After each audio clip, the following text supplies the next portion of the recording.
ऐका ऐका वड म्हणला बाई तुला दोन्ही हात जोडले. वटपौर्णिमेला बाई हे सगळं आपल्याला माहित आहे. एक बाई लगबगीनं पूजेसाठी आली. एक बाई लगबगीनं पूजेसाठी आली. भक्तिभावाने वडाला चक्रा मारू लागली. भक्तिभावाने वडाला चक्रा मारू लागली. वड देवा पूजा पदरात घे. वड देवा पूजा पदरात घे. जन्मोजन्मी पुन्हा मला हाच पती दे. जन्मोजन्मी पुन्हा मला हाच पती दे. आश्चर्याने वडाने विचारलं, हाच नवरा पाहिजे? आश्चर्याने वडाने विचारलं, हाच नवरा पाहिजे?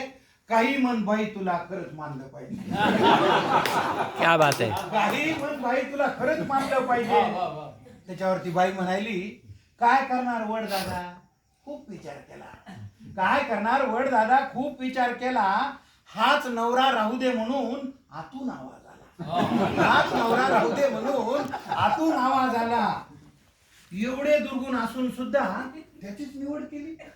वड म्हणायला, एवढे दुर्गुण असून सुद्धा त्याचीच निवड केली. म्हणून माय मला तुझी फार दया आली. म्हणून माय मला तुझी फार दया आली. वड देवा तसं काहीच नाही. याच्यावरती बाई काय म्हणाली, वड देवा तसं काहीच नाही. असं नाही की आमचं बिलकुलच पटत नाही. असं नाही की आमचं बिलकुलच पटत नाही. दुसरा नवरा मागायचा मी विचार केला. दुसरा नवरा मागायचा मी विचार केला. पण कल्पनेनंच माझा जीव कासा पण कल्पनेनंच माझा जीव कासावीस झाला. जास्तच बिलिंदर निघाल्यावर मग काय करायचं? जास्तच बिलिंदर निघाल्यावर मग काय करायचं? म्हणून म्हणलं याच्यासाठी वडाभोवती फिरायचं. म्हणून म्हणलं याच्यासाठी वडाभोवती फिरायचं. तुम्हाला तर माहितीये देवा मी काय कमी नाही.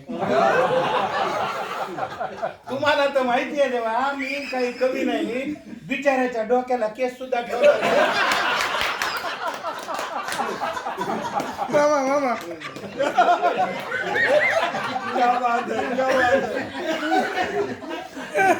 डोक्याला केस सुद्धा ठेवला नाही.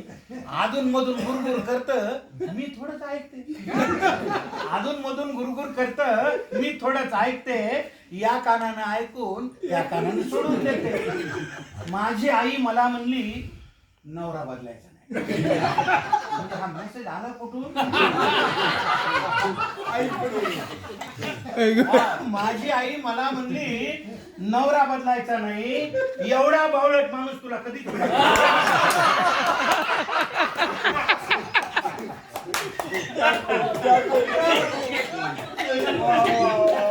माझी आई मला म्हणली, नवरा बदलायचा नाही. एवढा बावळट माणूस तुला कुठेच मिळायचा नाही. तुम्हीच सांगा वड दादा आईचं मन मोडू का? तुम्हीच सांगा वड दादा आईचं मन मोडू का? नशिबाने मिळालेलं चांगलं माणूस सोडू चांगलं माणूस सोडू का? वयोवृद्ध झाडाने पण गडगडाटी हास्य केले. वयोवृद्ध झाडाने पण गडगडाटी हास्य केले. वड म्हणला बाई तुला दोन्ही हात जोडले. वड म्हणला बाई तुला दोन्ही हात जोडले. शेवटचं कडवं ज्याच्यासाठी कविता न विसरता दरवर्षी पूजेसाठी येत जा. वड काय म्हणा, न विसरता दरवर्षी पूजेसाठी येत जा. झाडासाठी आयुष्यातला थोडा वेळ देत जा.